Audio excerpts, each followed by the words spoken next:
గ్రంథం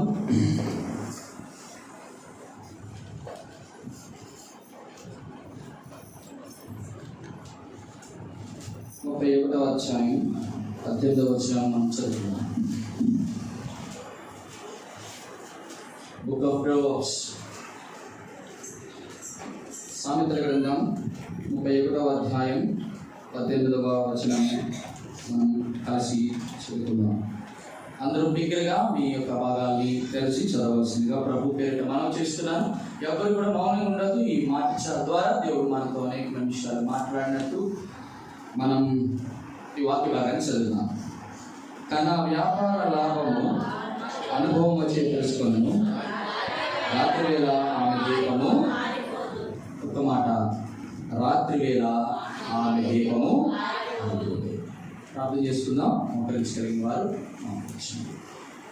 పరిశుద్ధమైన తండ్రి, పరిశుద్ధమైన స్తోత్రాలు ప్రభా, ఆరాధనలో ప్రభా మీరు కలుగుచిన మాటలు బట్టి స్తోత్రాలు. మీ వలన బలము ఉన్నంత మనుషులు ధన్యులు. నిజమే ప్రభా, అన్యుడైన నన్ను ధన్యుడిగా చేశారు. నేను బలహీనంగా ఉన్నానని తెలిసి కూడా నన్ను ఎందుకు ప్రభా ఏర్పరచుకున్నావు. నేను బలహీనులను భక్తిహీనని తెలిసి కూడా నాకు సహాయం చేస్తూ వస్తావు. నేను బలహీన భక్తిహీనని తెలిసి కూడా ప్రభా నాకు అభిచైపోయా. ఏంటి ప్రభా ఈ ప్రేమ? ఏ దేవుడు ప్రభా నాకు అట్లా చేయగలిగినారు? ప్రభా నాకు అవి చనిపోయిన తర్వాత నీ పరిశుద్ధాత్మ నా మధ్య ఉంచినారు. ఈ లోకంలో నేను కొనసాగించడం కొరకే నేను బలము పొందడానికి కృప ఇచ్చినాను ప్రభా. నేను ఆత్మ బలం ఇప్పటికీ వాక్యం ఇచ్చినాను ప్రభా. నేను నమ్మికనిచ్చినాను ప్రభా. అతి శ్రేష్టమైన నిరీక్షణ కూడా మాకు అనుగ్రహించినారు.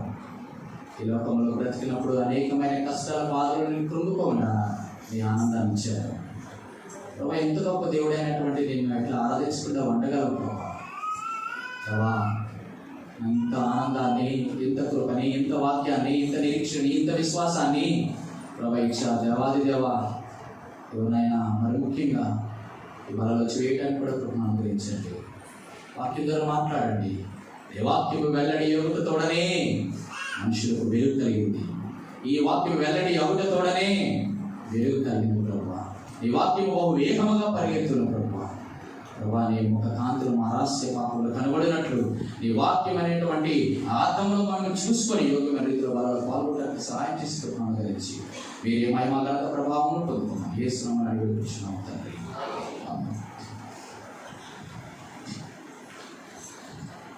31వ అధ్యాయం సామెతల గ్రంథంలో రాసినటువంటి సొలొమోనుకు అర్థమైనటువంటి విషయం ఏంటంటే ఆమె అనేటువంటి మాట తరచుగా మనం చూస్తూ ఉంటాము. అందులో ఆ ప్రాముఖ్యమైన గుణవతి అయిన భార్య దొరుకుతా 10వ వచనంలో అటు మృత్యువు కంటే అమూల్యమైనది. ఈ ఆమె అనేటువంటి వ్యక్తి, ఈ స్త్రీ, ఈ భార్య ఎవరు అంటే దేవుని యొక్క సంఘం. అది భౌతికంగా శారీరకంగా కూడా తీసుకోవచ్చు. అలా ఉంటే చాలా మంచిది. అలా ఉండరు కాబట్టి దీన్ని సంఘం కింద మనం అందుకు స్త్రీలు దేవుని యొక్క పెళ్లిలో కూడా ఈ మాటలు చెప్తూ ఉంటారు కదా. గుణవతి అయిన భార్య దొరుకుతారు అంటే మృత్యువు కంటే అమూల్యమైనది. భార్యలు చాలా అమూల్యమైన వారు. ఆ మాటలు గమనించి పురుషులారా బాగా గమనించాలి. భార్యలు ఎటువంటి వారు? అమూల్యమైన. ఏ భార్యలు? అది వ్యవహారం. అందరు భార్యలు కాదు, భార్యలు అమూల్యం. పరిశుద్ధాత్మ దేవుడు ఒక ముందు కాంటెక్స్ట్ రాసినట్టే చాలా ఆలోచించి రాస్తాడు. మన భార్యలందరూ అమూల్యమైన వారంటే చాలా ఎక్కువ ఉంటుంది కదా. గుణవతి అయిన భార్య అంటే ఎవరు చెప్పండి? ఫస్ట్ క్వాలిటీ ఉండాల్సింది. 7 క్వాలిటీస్ ఉన్నాయి. ఒకసారి మీకు చెప్పినట్టు గుర్తు. అందులో ఫస్ట్ క్వాలిటీ మీకు చూపిస్తాను. చాలా అద్భుతమైన క్వాలిటీ. 15 వచనం చదువుతారా? పోయింది, అక్కడే పోయింది. చీకటితోనే ఎక్కడ గుణవతి అయిన భార్య మనం లేచేటప్పటికి. కాబట్టి ఈ 7 లక్షణాల్లో ఒక లక్షణం పోయినట్టు. ఈ మాట ద్వారా రాజుగారు చాలాసార్లు ప్రసంగాలు చేశారు. ఎక్కడ పడితే అక్కడ ముందు ఇదే చెప్తారు పెళ్లి ప్రసంగంలో కూడా. ఆమె చీకటితోనే. ఈ చాలా మంది ఆడబిడ్డలు అదే పెళ్లి చేసుకోవడానికి ఆ పెళ్లి కూతురు కాస్త వస్తారు. అమ్మా నువ్వు తెల్లవారే లేవడం కాదు, ఇప్పుడు వేకునే లేవడం వేరు. వేకుని ఎవరు లేస్తారు? వేకుని లేచేవారు ఎవరు చెప్పండి? విలాపవాక్యం 2:19 అంటారు కదా. ఏమనుంది? నీవు రేయి మొదటి జాము. రేయి మొదటి జాము అంటే మీకు తెలుసు లేదో, అది వేగు జాము. Very good. కాబట్టి చేయగడతోనే రావాలంట. ఈ 7కి చెప్తే సమయం అయిపోతుంది కాబట్టి అక్కడితోనే మనం ఫెయిల్ అయిపోయాం. కాబట్టి మనం ఎటువంటి భార్యలము చెప్పాలి. ఏ భార్యలము? గుణమైన భార్యమైన కాదా? చెప్పరు. ధైర్యం సరిపోవట్లేదా అంటే మీరు ఎవరు కూడా చీకటితోనే లేచే బాప్తులు కాదు, అవును కదా. కానీ దేవుడు భార్యలు ఏమన్నాడు తెలుసా? ఘనమైన భార్యలు అన్నాడు. రెండో స్టెప్ అదే. మరి 7 రకాలు ఉన్నాయి గా మీద. అందులో గుణవతి పోతే రెండోది ఘనమైన భార్య. సరే, సమయము దొరికిపోకుండా మన వాక్య భాగాన్ని వేరుగా చూద్దాం. రాత్రి వేళ ఆమె దీపము ఆరిపోయింది. ఇక్కడ ఆమె అంటే గమనించండి, దేవుని సంఘం. దేవుని సంఘం అంటే నీవు, నేను, మనమందరం కూడా గమనించాలి. విచిత్రం ఏంటి, అక్కడ సొలొమోను రాసినప్పుడు పగటి వేళ ఆమె దీపము ఆరిపోదు అని రాయలేదు. రాత్రి వేళ ఆమె దీపము ఆరిపోదు. పగటి వేళ ఎప్పుడు దీపం ఆరిపోతుందో ఆరిపోదో చెప్పాలి. పగటి పూట ఎప్పుడు కూడా దీపం ఆరిపోదు. ఎందుకు? అది వెలిగించబడాలంటే ఏం కావాలి? వెలిగించబడాలంటే ఏం కావాలి? దీపం వెలగాలంటే ఏం కావాలి? మరి అది చెప్పండి. పగలు కావాలా? నూనె కావాలి. నూనె పోయాలంటే ఎవరు పోయాలి? దీపం వెలిగించేటోళ్ళు పోయాలి, అవునా కదా? వెలగాలన్న ఆశ ఉండాలి. బాగా గమనించాలి. ఆత్మ సందేశమైనటువంటి మాటలు బాగా హృదయంలో ఆత్మీయంగా మనం జ్ఞాపకం చేసుకుంటాం.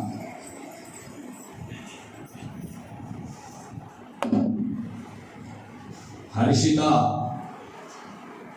వినబడట్లేదు.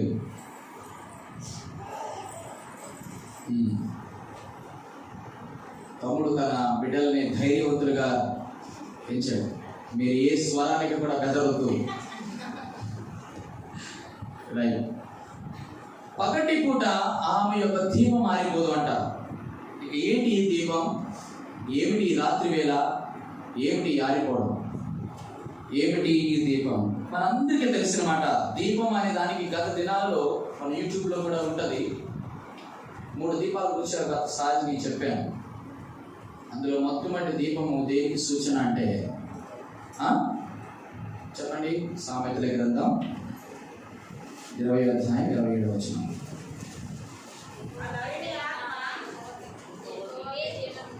చెప్పండి. నరుని ఆత్మ ఇదొక దీపం. రెండవ దీపం ఏం చెప్తారా? మత్తయి సువార్త 6వ అధ్యాయం 21వ వచనం, 22.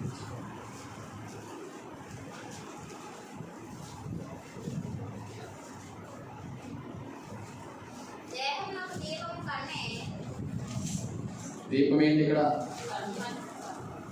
నీ దేహానికి దీపం ఏంటి అంటే ఇప్పుడు దీపం దేనితో పోల్చొచ్చు? కంటితో పోల్చొచ్చు. ఇంకో దీపం ఏం చెప్తారా మీరు? ఏమైనా మీకు తెలిస్తే చెప్పండి. మా అందరికీ తెలిసిన మాట చెప్పాలి. ఈ వాక్యము నా పాదములకు.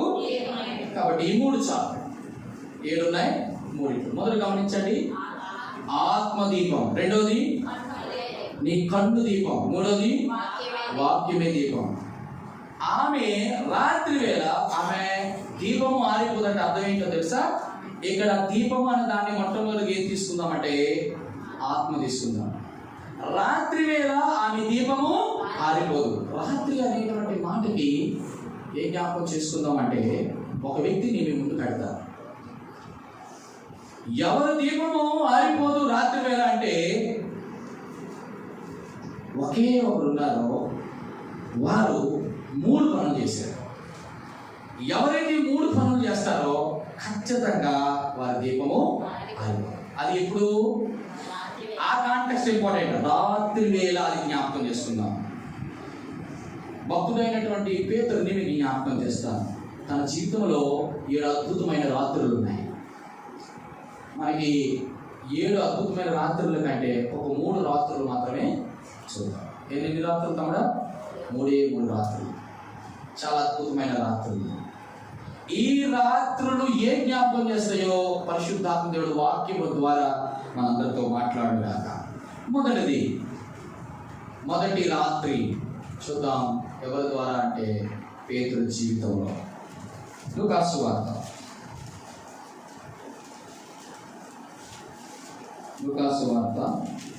నేను బ్యాక్గ్రౌండ్ ఏం చెప్పను, ఇమీడియట్గా దానిలోకి నేరుగా మనం వెళ్ళిపోదాం.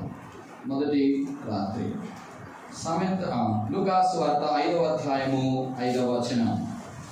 లూకాసు వార్త 5వ అధ్యాయము.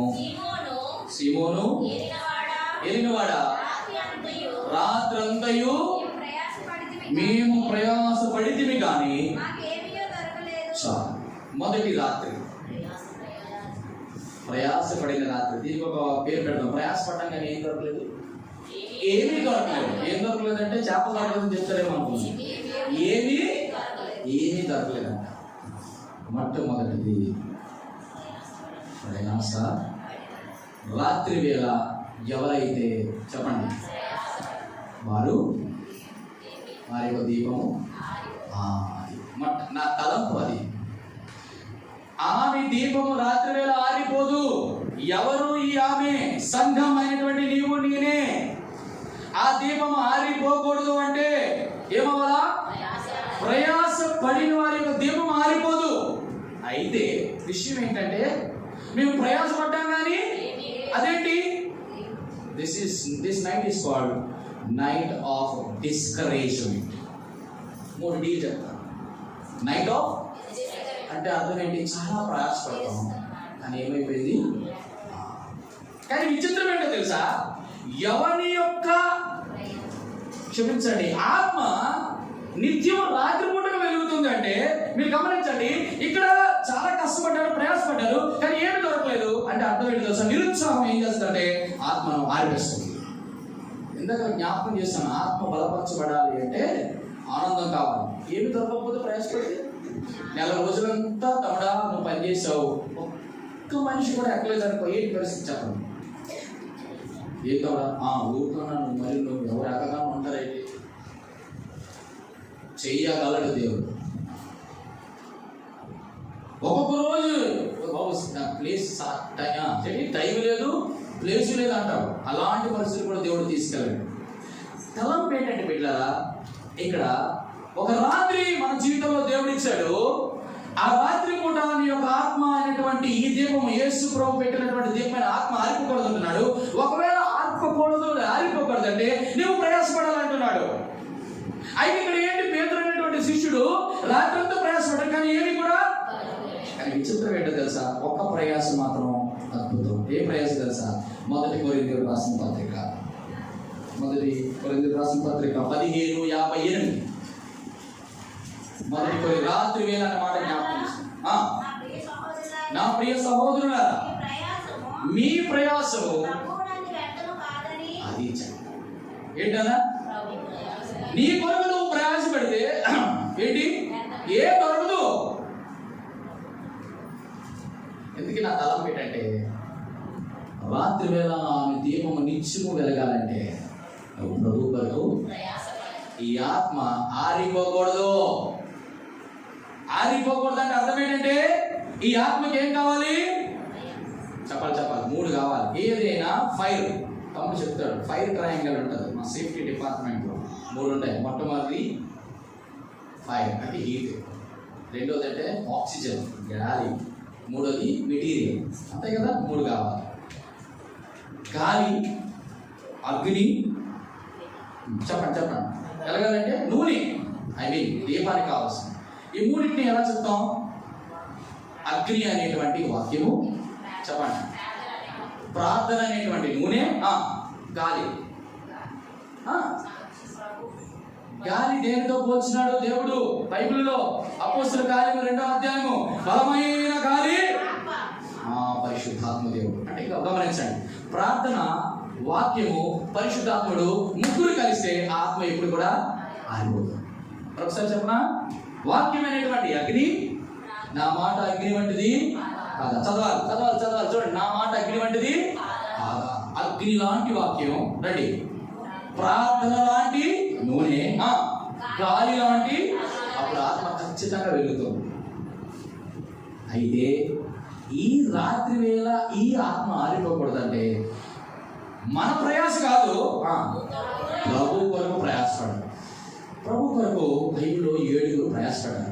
ప్రయాసపడడం వేరే, బహుగా ప్రయాసపడడం వేరే. ఓ 3 వ్యక్తులు ఎవరైనా చెప్తారా? ఇది చెప్తారు అందరూ కూడా.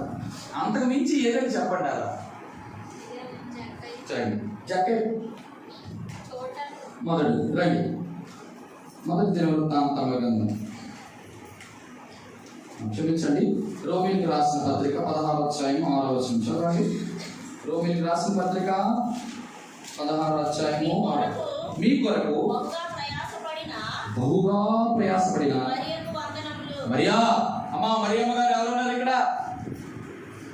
మరియమ్మ గారు ఎవరున్నారు ఇక్కడ? ప్రభు కొరకు ఏంటంటే ఎటువంటి ప్రయాస? మా మరియమ్మ గారు కూడా తన బిడ్డలు, తన భర్త, తన ఇంటి వారందరూ రక్షించుకోవడం ప్రయాసపడడం అంటే పెద్ద ఏదో చేయగల తనకున్న స్థితిలో ప్రభా ఆ బిడ్డలు మార్చబడాలి, రక్షణ పొందుకోవాలి, వారిని మందిరంలో కనబడాలి. అన్నిటికంటే ముఖ్యంగా ప్రభా నువ్వు వచ్చినప్పుడు నీ దగ్గర ఉండాలి ప్రభా. అది ప్రయాస. దాని కొరకు చేయాల్సిన ప్రయాస ఏంటి? ప్రార్థనా పరిచర్య. ఎందుకంటే తను ఎక్కడికి రాలేదు, ఉండలేదు, చేయలేదు. తను ఉన్న పరిస్థితుల్లో చేయగలిగింది ఒకటే, ప్రార్థన. ఇప్పుడు నేను అంటాను, బహుగా ప్రయాసపడిన మరి జ్ఞాపకం చేసుకుంటా. రెండవది చూడండి, మీకు నచ్చితే రేపు పొద్దున్న పిల్లలు ఎవరైనా పుడితే ఈ పేరు పెట్టండి. ఇది చాలా అద్భుతమైన పేరు, మీకు తెలుసో లేదో చూడండి. ఈ మాట రోమీయులకు రాసిన పత్రిక 16వ అధ్యాయం 12వ వచనం. రోమీయులకు రాసిన పత్రిక 16:12. ప్రభునందు ప్రయాసపడు,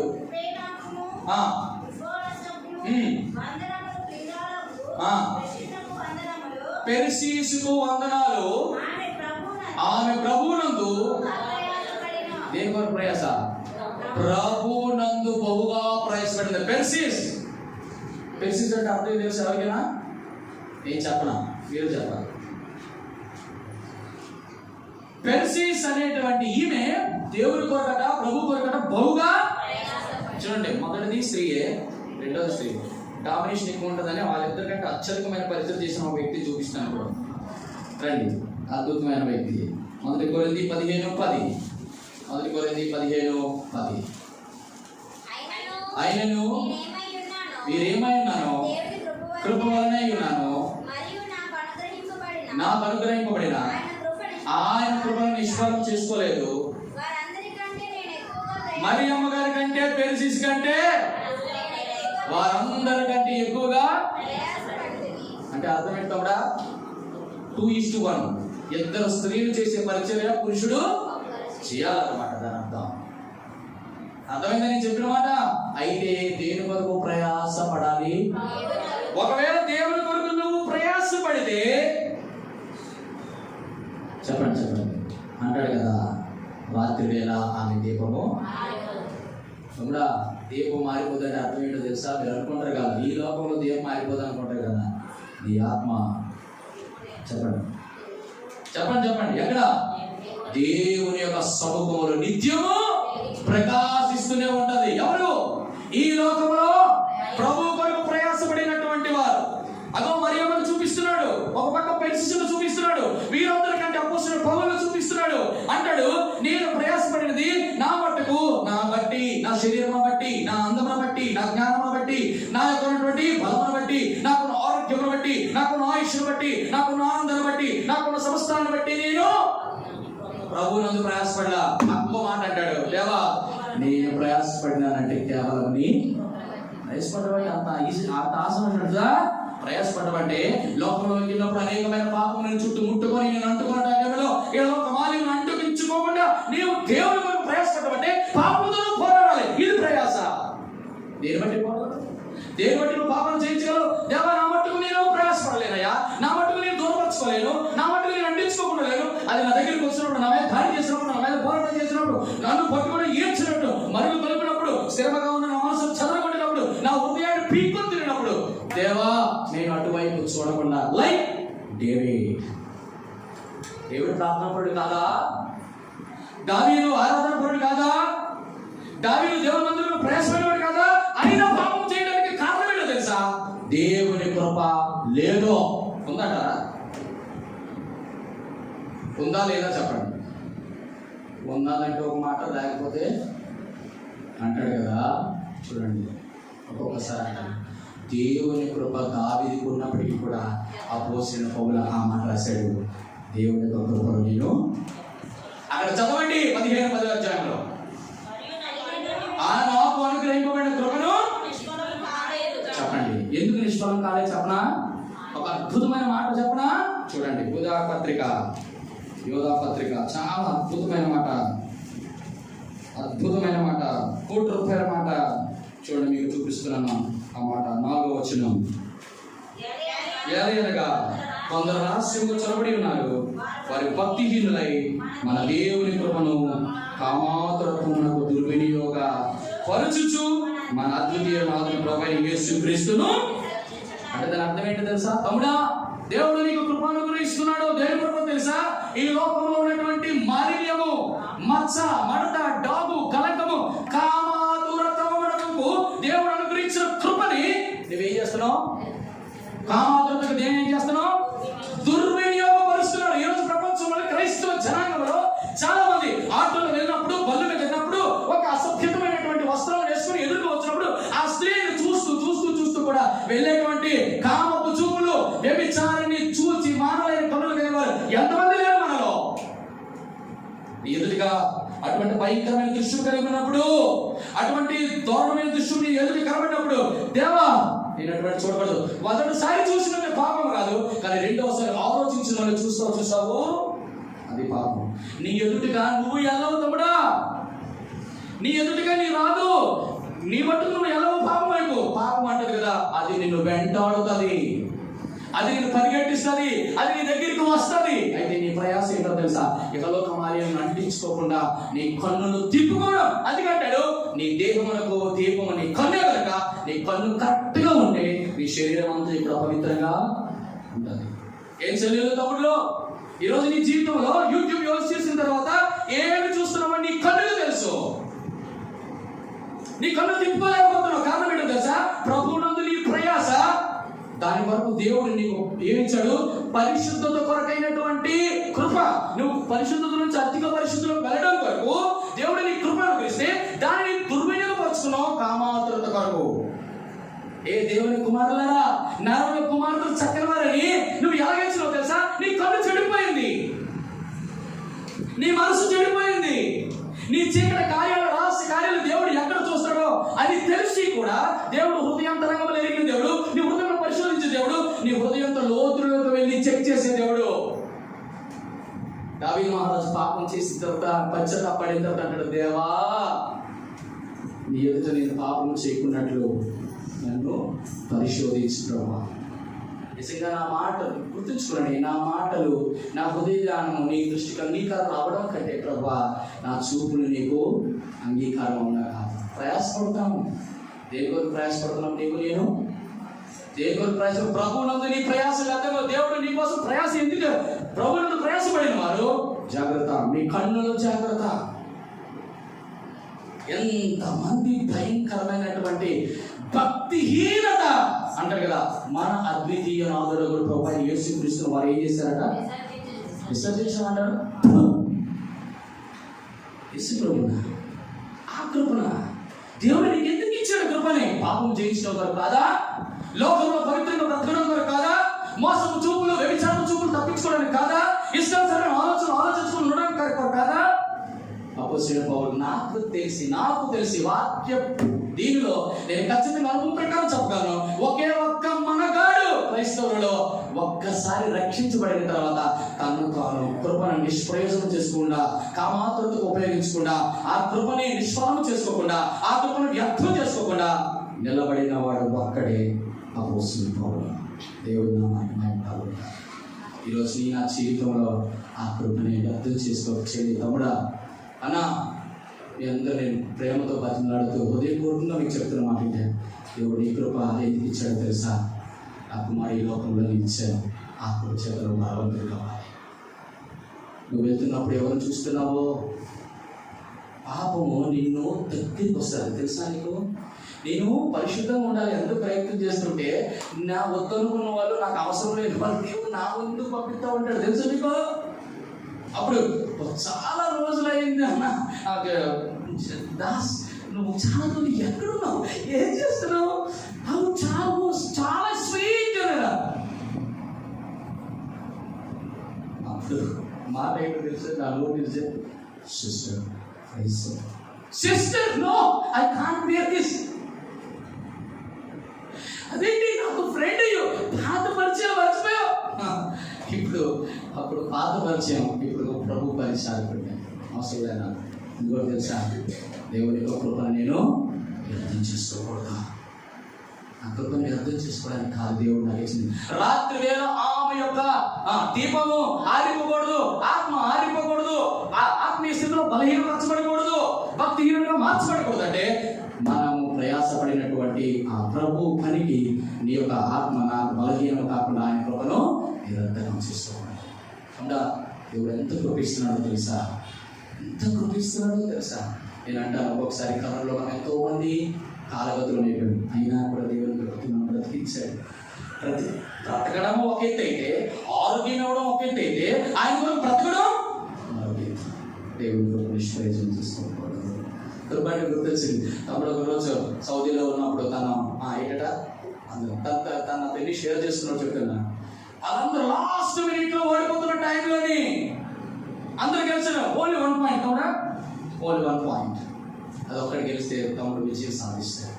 ఒక్కసారి ఆ తమ్ముడు ఆకాశం వైపు చూసి ప్రభువా ఈ అనిజలని ఈ మనుషుల మధ్య నువ్వు గణపరచబడాలి, నన్ను గణపరచు ప్రభువా అని చెప్పి ప్రార్థిస్తే వితిన్ 1 పాయింట్లో తమ్ముడు అత్యధికమైన విజయం కలిసి వాళ్ళందరూ వచ్చి ఈ దేవుడు గొప్పవాడు. అప్పుడు ఒక మాట రాశాడు. ఏం రాశాడు తమ్ముడా? Not my merit but your grace. దేవుడు ఏదైనా చేస్తాడు. అయితే ప్రయాసపడ్డాం. ఒక 3 ప్రయాసాలు మీకు చెప్తాను. మళ్ళీ మిమ్మల్ని డీప్గా తీసుకెళ్ళిన ప్రాబ్లమే. కొంచెం ఇటు బయట పోదాం.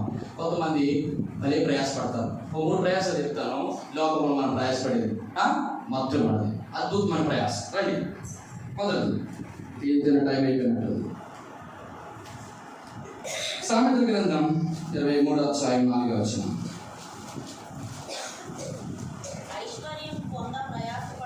అయిపోయింది. ఏదట? ఐశ్వర్యమును పొంద మొదటిది. నేను దానికి మరి వివరించలేను, మా అందరికీ తెలుసు. 2 ఇంకో దీనికంటే కొంచెం చాలా మంది ప్రయాసపడతారు. ఆ ఐశ్వర్యం కోసం ప్రయాసపడేట కొంచెం చిన్న అర్థం ఉంది, కానీ దేవుడు అంటే దాన్ని కూడా ప్రయాసపడద్దు అంటున్నాడు. 2వ చెప్తాను చూడండి, అద్భుతమైన మాట. ప్రసంగి గ్రంథం 6:7 ప్రసంగి గ్రంథం 6:7 పోయిందంతా. మొదటిది ఐశ్వర్యం పోయింది. 2వదట ఎవరు ప్రయాసపడినా దేని కొడతాముడా చెప్తాముడా. దేవుడు ఇక్కడ మాట ఏమన్నాడు? సులభమని భలే రాస్తాడు మాటలు. చిన్న సోకెట్టినట్టు ఉంటుంది అంతే, సురుకు అంటుకోవడం మళ్ళీ. దేని కొరక? నోటి కొరక. ఎంత దారుణంగా రాస్తాడు. మొదటి మాట ఐశ్వర్యమును పొంద ప్రయాసపడద్దు. ఒకవేళ నువ్వు ప్రయాసపడితే దేనికోసం ప్రయాసపడుతున్నావు తెలుసా? నోటి కోసం, తిండి కోసం ప్రయాసపడుతున్నావు. ఇంకా ఎక్స్టెన్షన్ తీసుకెళ్ళిపోతాను. ఇంకా చివరికి లాస్ట్ ఫైనల్ అదే, ఇంకా అంతకంటే దారుణమైనది ఇంకేం లేదు. చూడండి చాలా అద్భుతమైన మాట.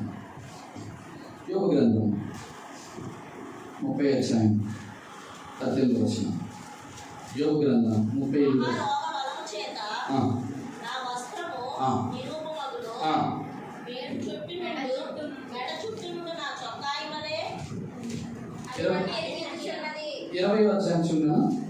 యోగ గ్రంథం 20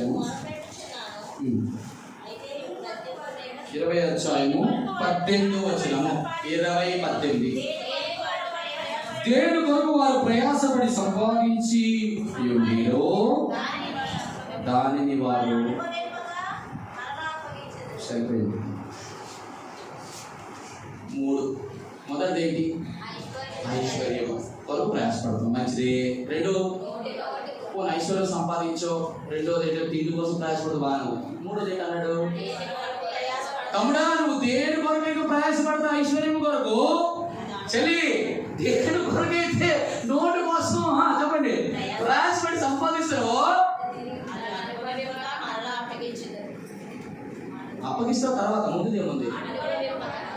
ఏం బాధ ఏంటిది? ప్రయాసపడి మనం అనుభవించుకుంటే ఇంకెందుకు తమ్ముడా? నువ్వు ప్రయాసపడి సంపాదించిన నీ బిడ్డలు జాగ్రత్త. నువ్వు ప్రయాసపడి సంపాదించిన ఉద్యోగం జాగ్రత్త. మనం ప్రయాసపడి సంపాదించిన బిల్డింగులు జాగ్రత్త. మనం ప్రయాసపడి సంపాదించిన పొలాలు జాగ్రత్త. మనం సంపాదించిన ప్రయాసపడి కూడబెట్టి చీటీలు కట్టి టన్నులు కొద్ది ఉంచినవన్నీ కూడా చెప్పండి ఒకరోజు అప్పగించే రోజు వచ్చేస్తుంది. ఫినిష్. దాని అర్థం మీరు ఏం చేయకూడదని కాదు. దాని అర్థం ఏంటంటే ఇప్పుడు 4th స్టేజ్ చెప్తాను. 4th స్టేజ్, 7 స్టేజ్ ఉన్నాయి కదా, 4వ స్టేజ్. మళ్ళీ 7వ స్టేజ్కి వెళ్తాం ఎందుకంటే టైం అయిపోతుంది. 4వ స్టేజ్ అద్భుతమైన స్టేజ్. మీరు చూసి ఉంటారేమో. రండి, ఇర్మియా గ్రంథం 51వ అధ్యాయం 58వ వచనం. ఇర్మియా గ్రంథం 51వ అధ్యాయం 58వ వచనం. సైన్యములకు అధిపతి యెహోవా ఈ మాట దేవాది దేవుడు సెలవిస్తున్నాడట.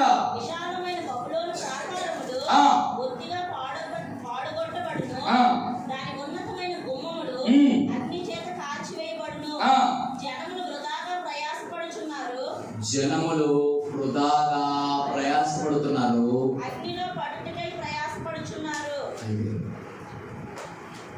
దీనిలో అగ్నిలో పడుటకే. ఎందుకు ఈ ప్రయాస? దేని కొరకు ఈ ప్రయాసపడడం? ఐశ్వర్యం కొరకు ప్రయాసపడిన వ్యర్థమే. నోటి కొరకు ప్రయాసపడిన వ్యర్థమే. దేని కొరకు నువ్వు ప్రయాసపడతావు అనుభవించుకోవడం కూడా వ్యర్థమే. ఒకవేళ నేను ప్రయాసపడితే అది చివరికి అగ్నిపాలు. దాని అర్థం ఏంటో తెలుసా? నీ ధనం అగ్నిపాలు, నువ్వు తిన్న తిండి అగ్నిపాలు, మన బ్రతుకు అగ్నిపాలు, మన జీవితం అంతా కూడా అగ్నిపాలు. అది రెండవ మరణం, నరకం. ఈ ప్రపంచంలో ఎంతోమంది ధనవంతులు లేరు. కోట్ల మంది కోట్ల డబ్బుతో తొలతూగుతున్న వారు ఉన్నారు. వెండి బంగారు ఐశ్వర్యంతో తొలతూగుతున్నారు. వాళ్ళందరూ దేనికంటే వృధాగా కష్టపడుతున్నారు, వృధాగా ప్రయాసపడుతున్నారట. వాళ్ళందరూ దేని కొరకట? అగ్ని. అంటాడు. నేను ఒక్కోసారి అనిపిస్తుంది, అపోస్తలుడైన పౌలు, ప్రభువా నాకు ఏవైతే లాభకరమైన అవన్నీ నీ వరకు నష్టముగా పెంటగా ఎంచుకున్నాడట. ఒక విచిత్రం ఏంటి? అపోస్తలుడైన పౌలు కట్టేశాడు అసలైన దాని వరకు. ఈరోజు నువ్వు సంపాదించిన ఘనత, ఈరోజు నువ్వు సంపాదించిన ప్రభావం, ఈరోజు మనం సంపాదించినటువంటి డబ్బు, ఈరోజు నువ్వు బిడ్డ చాలా అంతగత్తే. ఎంతవరకు అందుకంటే ఎంతవరకు చెప్పుకుంటారు? ఆయన చచ్చినంతవరకు చెప్పుకుంటారు. చచ్చిపోయిన తర్వాత మర్చిపోతారు. జనాలుగా ఆవిడ గురించి మాట్లాడకూడదు తప్ప ఇంకే పని లేదా? అవునా తమ్ముడా? ఆవిడ కోట్ల రూపాయలు డబ్బులు నీకు వస్తారు గురించి మాట్లాడుకుంటారు కాదు కదా. ఇట్లా మొత్తం గురించి మర్చిపోతారు. మన వెంట తీసుకెళ్ళినటువంటి ఘనత, అందం, జ్ఞానం, చదువు, సౌందర్యం ఏది కూడా మన వెంట రాదు. అంతా కూడా అగ్ని పాలే. కానీ అగ్ని పాలవనేది ఒక్కటే ఉంది, అది ప్రభువునందు ప్రయాస. ప్రభువునందు ప్రయాసపడటం అనేది ఎవరు పాడినారు? మరియా, ఫెర్సిస్, వీరందరికంటే అపోస్తలుడైన పౌలు ఆ ప్రయాసపడేది కేవలం దేవాని కృప తప్ప వేరొకటి. మనం ప్రయాసపడాలంటే మనం ప్రయాసపడలేము. చాలా దూర ప్రయాసాలకు వెళ్ళి వాక్యాలు చెప్పాలి, దేవుని ప్రయాసాలకు వెళ్ళి బండి మీద వెళ్ళి అనేక పనులు చేసుకుంటాను, స్వార్థ ప్రకటించాలి. కాళ్ళు చేతులు బలహీనం అయిపోతుంటాయి. అయినప్పటికీ కూడా నూతనమైన బలం పొందుకోవడానికి కారణం ఏంటో తెలుసా? ప్రభువా నీ కొరకు నేను ప్రయాసపడితే ఒక రోజు నాకు బహుమానం ఉంది. గురు చూడని వారిగా మనము పరిగెత్తడం లేదా. అందుకే నేను అంటాను, మనం ప్రయాస ప్రభునందు వ్యర్థము కాదు. ఎవరైతే ఇట్లాగా ప్రయాసపడతారో వారి యొక్క దీపం రాత్రి వేళ ఆరిపోదు, డిస్కరేజ్మెంట్ ఉండదు. ఇప్పుడు నేను ఒక మాట, ఒకవేళ ఇన్ని చేసిన తర్వాత ఎంత చేస్తాం, ప్రయాసపడతాను, అసలు ఈ దేవుడి కొరకు ప్రయాసపడడం అంటే ఏంటి? నేను 3 మాటలు చెప్పి నేను ముగిస్తున్నాను. మొట్టమొదటి రండి, మొదటి దినవృత్తాంత గ్రంథం 22వ అధ్యాయం 14వ వచనం. మొదటి దినవృత్తాంత గ్రంథం 22వ అధ్యాయం 14వ వచనం. ఇదిగో నా కష్ట స్థితిలో ప్రయాసపడి యెహోవా మందిరము కొరకు అమ్మా విన్నారా సరిగ్గా మాట? ఎన్ని మణుగుల బంగారం అట? 2 లక్షల మణుగుల బంగారము, 10 కోట్ల మణుగుల వెండిని. ఈ చెట్టు మరొకసారి 10 కోట్ల మణుగుల 10 కోట్ల మణుగుల వెండి. తోచ శక్యము కానంత విస్తారమైన ఎత్తడిని. అసలు తోచడానికి కూడా లేదట. దేనిలో? త్రాసులో. మన వెయ్యి బ్రిడ్జ్లు ఏ పెట్టినా కూడా పనికిరావట. అంత ఎత్తడి ఇనుము సమకూర్చి ఉన్నాను. దేని కొరకు? తన కొరక, పిల్లల కొరక, ఉద్యోగం కొరక, తరతరాలు అనుభవించడం కొరక, దేవుని మందిరం కొరకు. ఇది ప్రయాసపడటం అంటే నా కష్ట స్థితిలో దేవుని కొరకు. ఈరోజు అన్ని టన్నుల బంగారం, అన్ని టన్నుల వెండి, అన్ని టన్నుల ఇత్తడి ఇనుము దేవుడిని అడగడం వల్ల దేవుని కొరకు నువ్వు ప్రయాసపడేది తెలుసా? దేవుని మందిరం కొరకు నువ్వు ప్రయాసపడాలి. దేవుని మందిరం కొరకు ప్రయాసపడడం అంటే ఏంటో తెలుసా? మొట్టమొదటిది దేవుని మందిరం కొరకు ప్రయాసపడడం అంటే ఒక్కటి గమనించాలి. ఎవరు ప్రయాసపడగలంటే, దేవా నీ మందిరం ఇలా ఉంది కదా, ఈ మందిరానికి ఏమైనా కావాలేమో, అవసరం ఉందేమో, ఇక్కడ నీ ప్రజలు నేను ఆరాధించడానికి వస్తున్నారు కదా, వారి కొరకు కృపా, నా వంతు నేను ఏదైనా చేయగలుగుతానా? తమ్ముడా, 3 మనుషులు చేయగలరని ఎన్నోసార్లు చెప్పాను. మొదటిది నిదానం, ఈ బలం. ఈ సమయం ఇవ్వగలవా ప్రజల కొరకు? కొంతమంది సమయం ఇవ్వలేకపోవచ్చు, కొంతమంది ధనం ఇవ్వలేకపోవచ్చు, కొంతమంది బలం ఉంది కనీసం వారి కొరకు ఏమైనా పరిచయం చేయగలమా? ఈ జీవితంలో, నా జీవితంలో దేవా నా దగ్గర ఇవ్వవలసిన ధనం నా దగ్గర లేదయా, కానీ నాలో బలం ఓపుకుందయ్యా ప్రభా, నేను సంఘ సేవకులతో, సంఘ విశ్వాసులతో నేను ప్రయాసపడడానికి ఇష్టపడతాను ప్రభా. దేవుని మందిరం వరకు ప్రయాసపడడం అంటే అది నా కష్ట మామూలు బలంగా ఉన్నప్పుడు ప్రయాసపడినట్ల, నా కష్ట స్థితిలో ఉన్నప్పుడు, నేను బాధలో ఉన్నప్పుడు, నేను కన్నీటిలో ఉన్నప్పుడు, నేను దుఃఖంలో ఉన్నప్పుడు, నన్ను ఎవరు ఆదరించలేనప్పుడు, నన్ను ఎవరు పలకరించినప్పుడు, నేను అనారోగ్య స్థితిలో ఉన్నప్పుడు దేవా నీ మందిరం కొరకు నేను ప్రయాసపడతాను. ప్రయాసపడడం అంటే తెలుసా? కనీసం దేవుని మందిరాన్ని కొట్టి స్వాగతలే, అదే ప్రయాసపడ్డా. ఈ జీవితంలో, నా జీవితంలో నేను అంటాను, ఒకవేళ ప్రయాసపడ్డ దేవుడు చూస్తాడు. ఏంటి తెలుసా? నీ సమయాన్ని చూస్తాడు. తమ్ముడా, దేవుడు అంటాడు, తమ్ముడా నీకు 100 సంవత్సరాలు ఆయుష్ ఇచ్చాను కదా, నువ్వు నా ఇన్ని గంటలు నా కొరకు ప్రయాసపడాలి. నా కొరకు ఎన్ని గంటలు నీకు బలం ఇచ్చాను, ఇప్పుడు బలం ఉపయోగించలా, నీకు ధనం ఇచ్చాను, ఇప్పుడు ధనం ఇవ్వాలా, కనీసం నేను ఇచ్చిన సమయం, ఆ సమయం ఎంత విలువైందో తెలుసా? ఒక్క క్షణం నీది నాది అంటాడు. మనం నిన్నటి వారం అని ఎరగాలి. చెప్పాలి ఏమిటో మనము అంటే ఈ రోజు వారం అవునా కాదు? మనం చెప్పండి, మనం ఈ రోజు వారమా కాదు. ఎందుకు? ఇంకా 24 గంటలు ఉన్నాయి. ఏ క్షణంలో తర్వాత ఏం జరుగుతుందో కూడా తెలీదు. మనం నిన్నటిదే మంది, ఈ రోజు మంది కాదు. కృపించినాడు బిడ్డలారా, దేవుని కొరకు ప్రయాసపడతాం. కష్టస్థితిలో దావీదు ఏం చేశాడు? ప్రయాసపడ్డాడు. ఇంకొకరు చూపించిన దావీదు నెహెమ్యా గ్రంథం 4:21 వచనం. నెహెమ్యా గ్రంథం 4:21 వచనం. ఆ ప్రకారము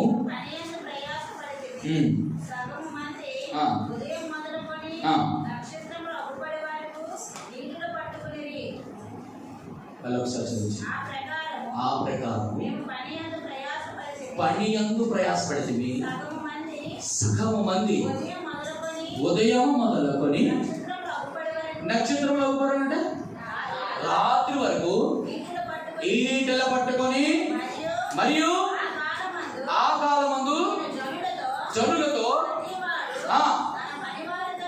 కూడా.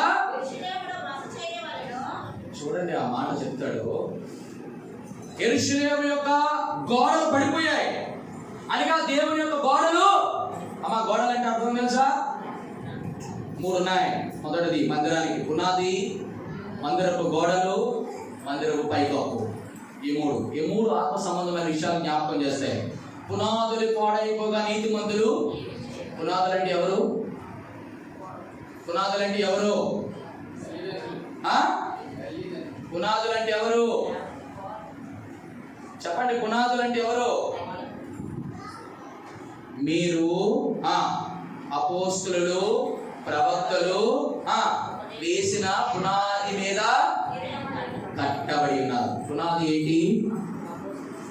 అపోస్తలులు, ప్రవక్తలు వేసినటువంటి పునాది ఏంటి?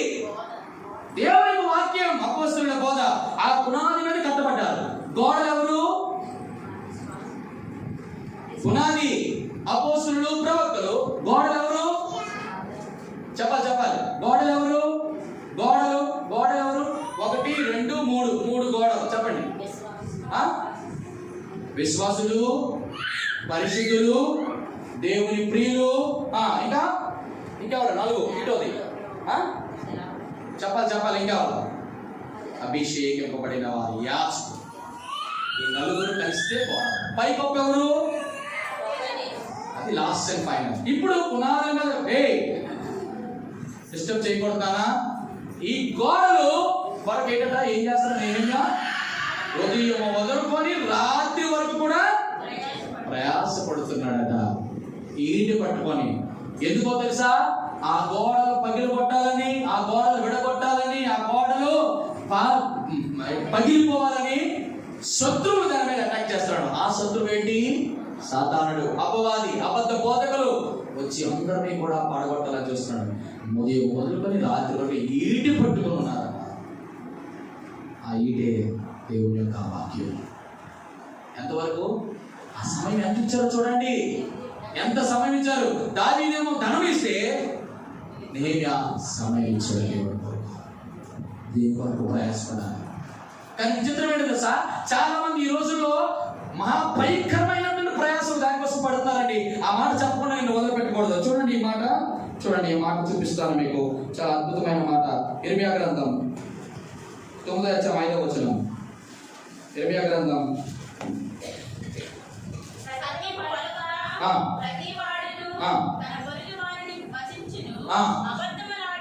అబద్ధములాడుట చేసి ఉన్నారు. ఎదుటి వాని తప్పులు పట్టవలనని. దేని కొరకట? ఎదుటివాడు తప్పులు పట్టడానికి ప్రయాసపడతారు. ఎదుటివాడి తప్పులా? ఎదుటివాడి తప్పులు మీరు ఎందుకండి అసలు దేవుని మందులు అటు ఇటు తిరుగుతున్నారు అసలు? నెక్స్ట్ టైం గెడెట్టి స్థానం వేసేస్తాను. పిల్లలు ఉన్నవారు మాత్రం బయటికి తీసుకువెళ్ళండి. అలవాట? దేవుని మందిరం విడిచిపెట్టి ఆరాధన టైంలో బయటికి వెళ్తే మొత్తం 7 రకాలైన శాపాలు ఉన్నాయి బైబిల్లో. చూపించమంటారా ఒకటి?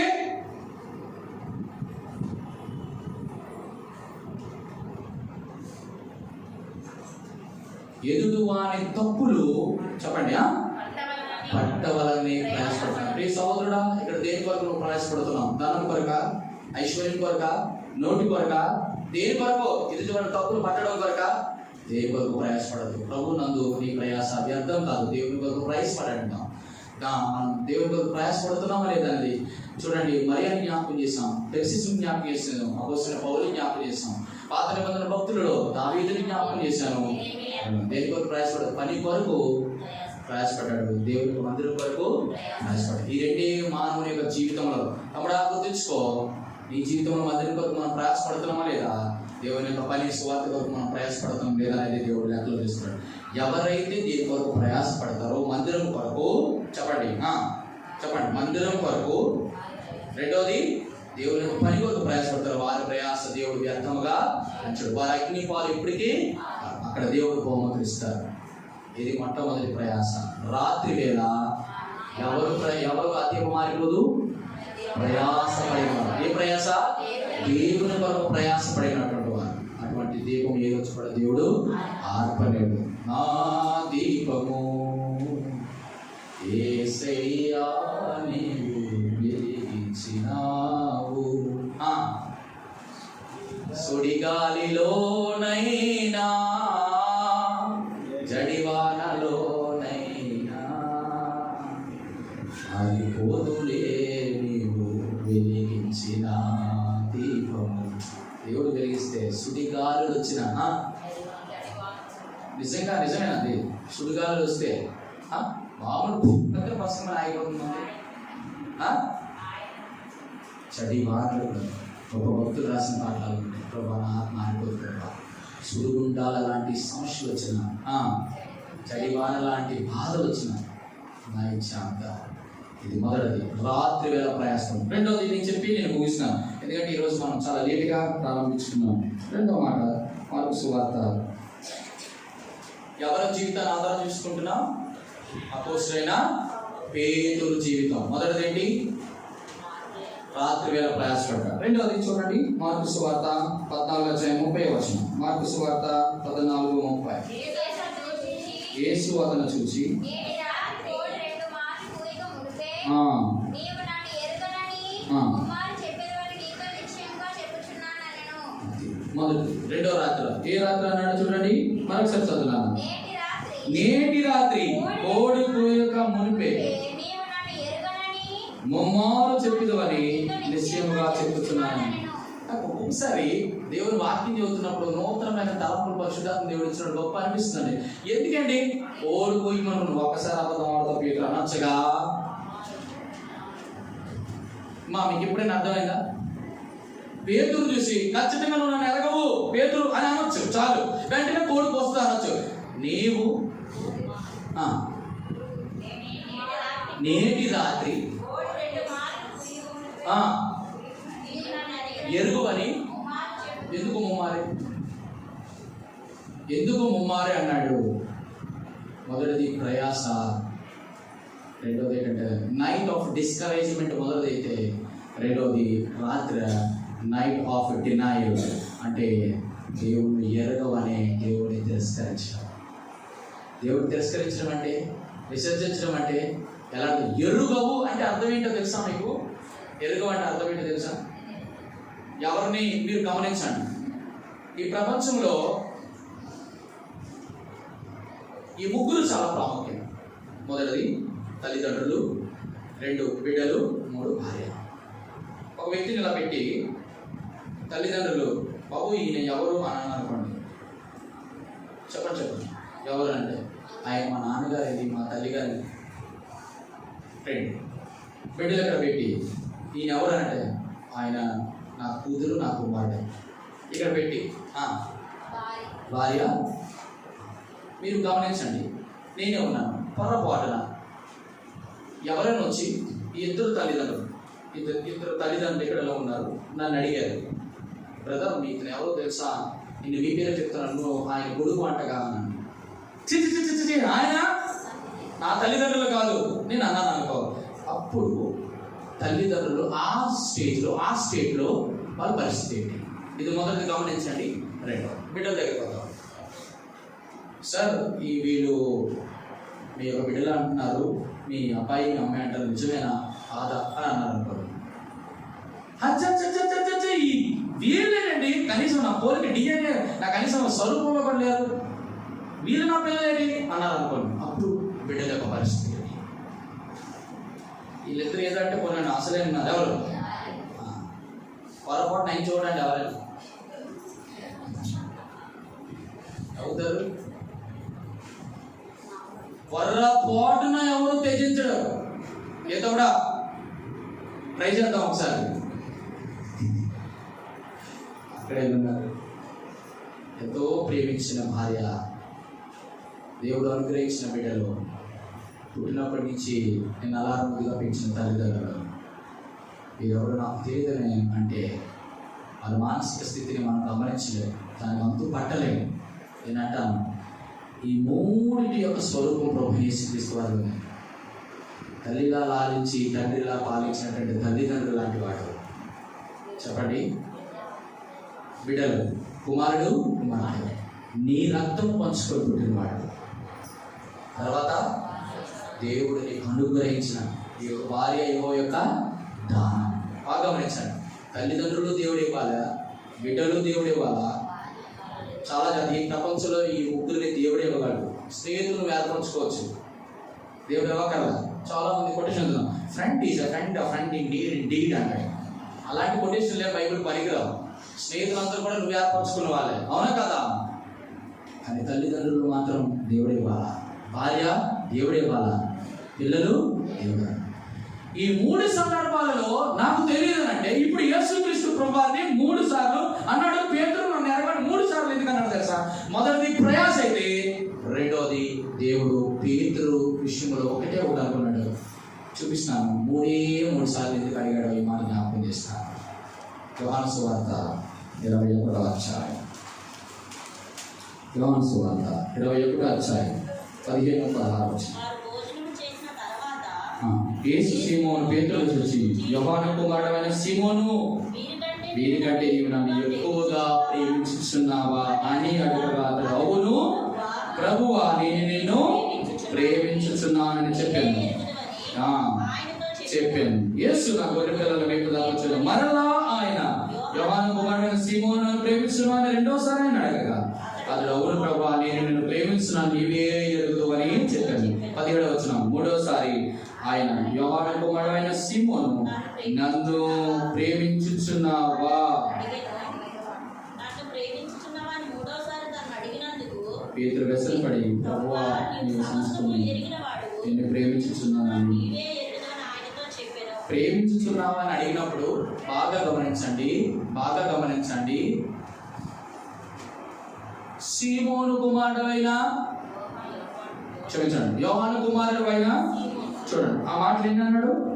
2-3 సార్లు. యోహాను కుమారుడైన సీమోను, యోహాను కుమారుడైన సీమోను, యోహాను కుమారుడైన సీమోను ప్రేమించుచున్న వీరికంటే. ఆ 3 సార్లు అబద్ధం ఎందుకంటే దేనికి సార్. మొదటిది రాత్రి వేళ ప్రయాసపడే వారికి ఆత్మ అగ్నిలో ఆరిపోదు. రెండోది వీరికంటే ఎక్కువగా ప్రేమించే వారి యొక్క ఆత్మ రాత్రి వేళ ఆరిపోదు. అది దాని సందర్భం.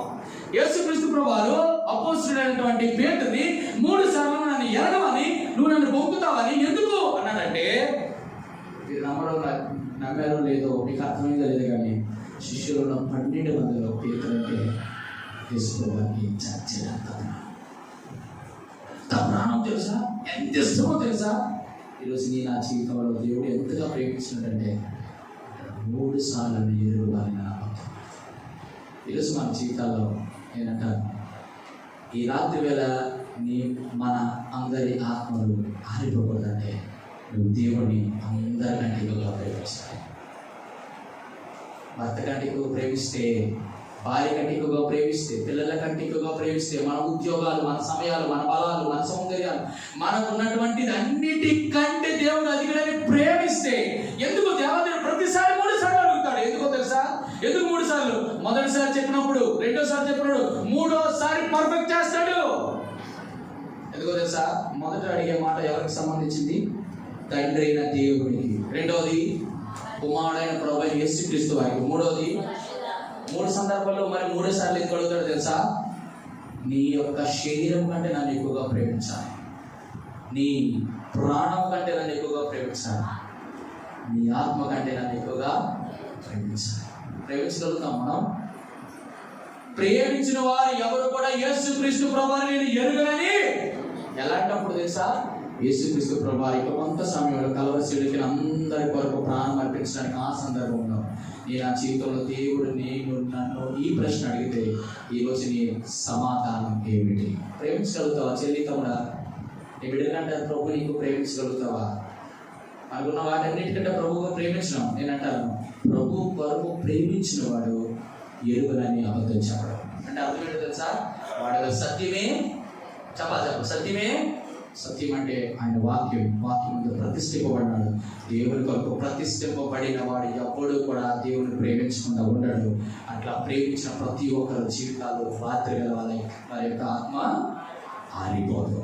మొదటిది ప్రయాసపడాలి, ప్రేమించాలి. ఈ ప్రపంచంలో అందరికంటే ఎక్కువగా ప్రేమించిన వ్యక్తి ఒక్కరు చెప్పాడు బైబిల్లో.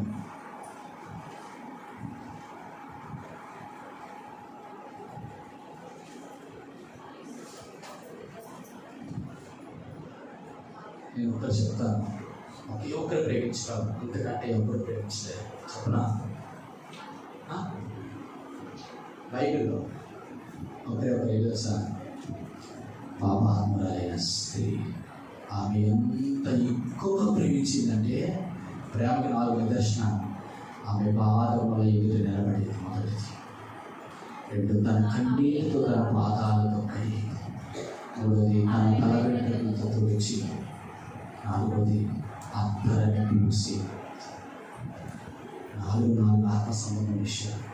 ఎవరైనా ఉండగలమా? ఆయన పాదాలు ఎదుట నిలబడింది. ఫస్ట్ ఎందుకు నిలబడి చెప్పండి.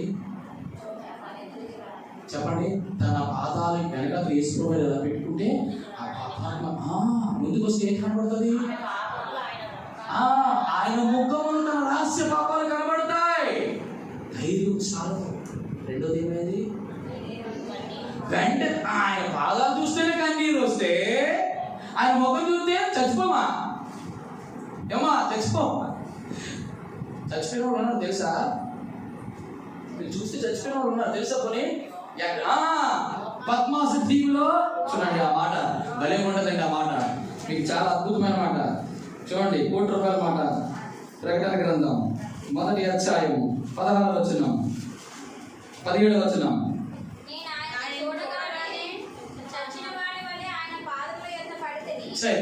ఎవరు ఆయన చూస్తే చచ్చిన వారి వలె ఆయన మళ్ళీ అక్కడికి మళ్ళీ ఇదవడు, మళ్ళీ పాదాల దగ్గర పడతాడు. తర్వాత ఎంత గొప్పవాడంటే రెండవది ప్రేమించాడు. ఎవరిని ఎంతగా ప్రేమిస్తామో ఆయన పాదాల దగ్గర పడి ఈమె అందరికంటే ఎక్కువగా నన్ను ప్రేమించింది కనుక ఈమె పాపములు విస్తారమైన పాపములు క్షమించబడ్డ విశ్వాసం కలిగిన దాని సమాధానంతో ఎంత హ్యాపీ అయిపోయి ఉంటుందో ఆ పాపం. నాలాంటి వాడిని కూడా దేవుడు క్షమిస్తాడా? ఇక్కడ ఉన్నటువంటి నా జీవితాలు ప్రభు వల్ల అదే జ్ఞాపకం చేస్తారు.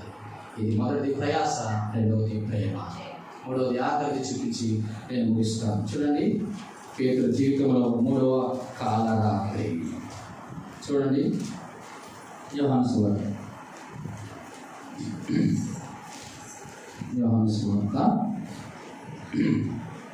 లేదంటే ఇది చాలా బెటర్. అపోస్తల కార్యం 5వ అధ్యాయం 19వ. అపోస్తల కార్యములు 5వ అధ్యాయం 19. అయితే ప్రభు దూత రాత్రి వేళ చెరసాల యొక్క తలుపులు తీసి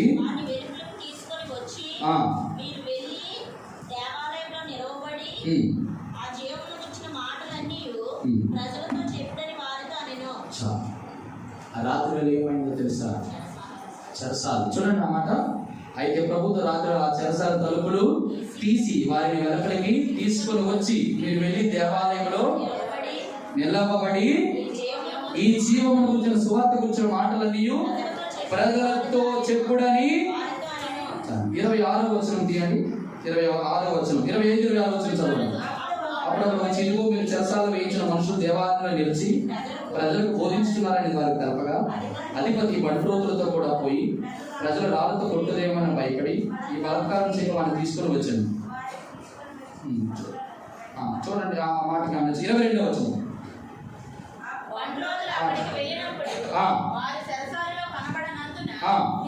తిరిగి వచ్చి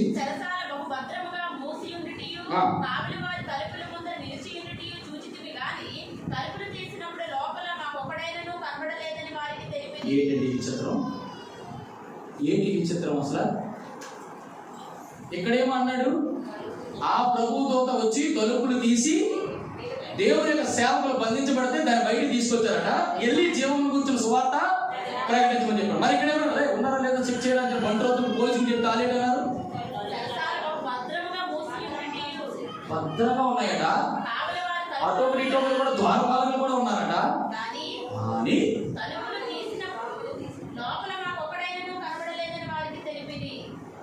this is the night, we can name it as night of defeat. పోరాటం కొరకైన రాత్రి. దేని కొరకు పోరాడాలి? కొన్నిసార్లు సువార్త ప్రకటించినప్పుడు మనకి ఎన్నో నిందలు అవమానాలు చెరసాలు వేసినప్పటికీ కూడా ప్రభు దూత నీ ప్రక్కన నిలిచి నేను బలపరుస్తుంది. ఏ పరిస్థితుల్లో అయినా దేవుడు చెరసాల్లో తీసుకువెళ్తారు. కొన్నిసార్లు సువార్త ప్రకటించిన వాళ్ళు బైబిల్లో 7 రకాలుగా చచ్చిపోయారు. అందులో మొట్టమొదటి వ్యక్తి సువార్త ప్రకటించిన తర్వాత 7 రకాలుగా చచ్చిపోయారు. Who is the first person? Stefan. Very good, కరెక్ట్గా చెప్పచ్చు. నీకు 100కి 100 రూపాయలు. చెప్పండి, మొట్టమొదటి వ్యక్తి ఎవరు? చెల్లి కరెక్ట్ అనుకోండి. అయితే నువ్వు చెప్పింది కరెక్టే. అది ఏ సందర్భం అంటే రక్షణ సువార్త ప్రకటించిన. చెప్పండి.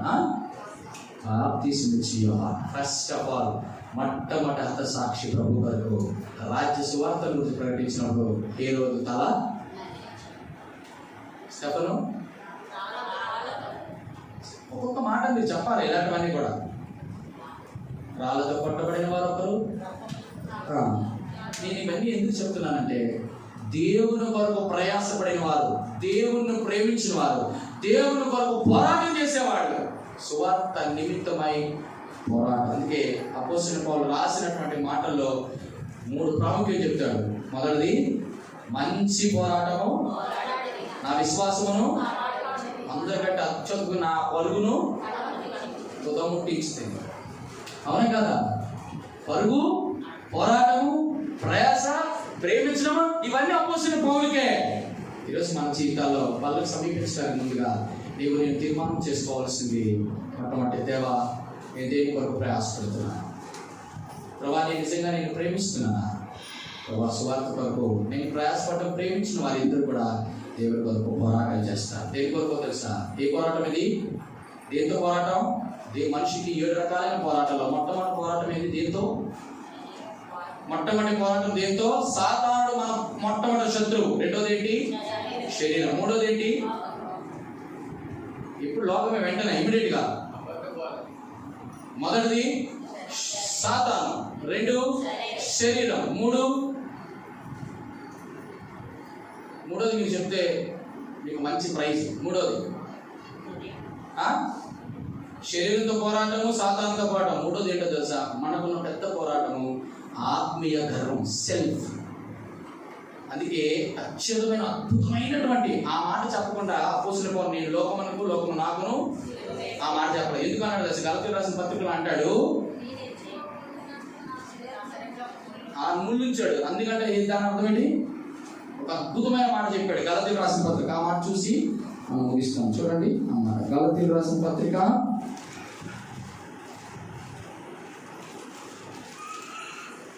చూడండి, 2వ అధ్యాయం 20వ వచనం. నేను క్రీస్తుతో కూడా ఇక జీవించువాడను, నేను కాదు క్రీస్తు నా యందు. ఫస్ట్ ఆఫ్ ఆల్ నేను అనేవాడు తెచ్చుకోవాలి. నేను అంటే నేను కాబట్టి, నేను లేకపోతే, నేను రాకపోతే, నేను వెళ్ళకపోతే, పోతే పోతే పోతే పోతే పోతే ఆఖరికి పోతాం ఎక్కడికి రీచ్ అయ్యాను. కాబట్టి మొట్టమొదటి నేను అనేటువంటి దాన్ని ప్రభుతో పాటు సిలువ వేయాలి. కాబట్టి మొట్టమొదటి ఈ 3 జ్ఞాపకం చేసుకోండి. 7లో ఫస్ట్ సాటన్, నెంబర్ 2 సిన్, మూడోది సెల్ఫ్. అర్థమవుతుందా? మొదటిది సిన్, క్షమించండి, సాటన్. నెంబర్ 2 సిన్, మూడోది సెల్ఫ్. ఈ 3 ఎవరైతే జయిస్తారో వారు ప్రభు కొరకు పోరాటం చేస్తారు. దేని కొరకు అంటే సువార్త ప్రకటించకుండా సాతానుడు అడ్డగిస్తుంది. సువార్త ప్రకటించి నీ శరీరం అడ్డగిస్తుంది. సువార్త ప్రకటించకుండా చెప్పండి, నీ యొక్క శరీరము నీ లేకపోతే సువార్త నేను లేకపోతావు. అటు రీతిగా దేవుని కొరకు ప్రయాసపడదాం, దేవుని ప్రేమిద్దాం, దేవుని సువార్త కొరకు చెప్పండి పోరాటం చేద్దాం.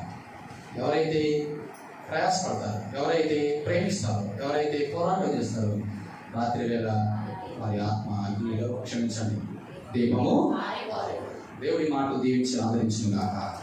ఆమేన్, ఆమేన్, ఆమేన్.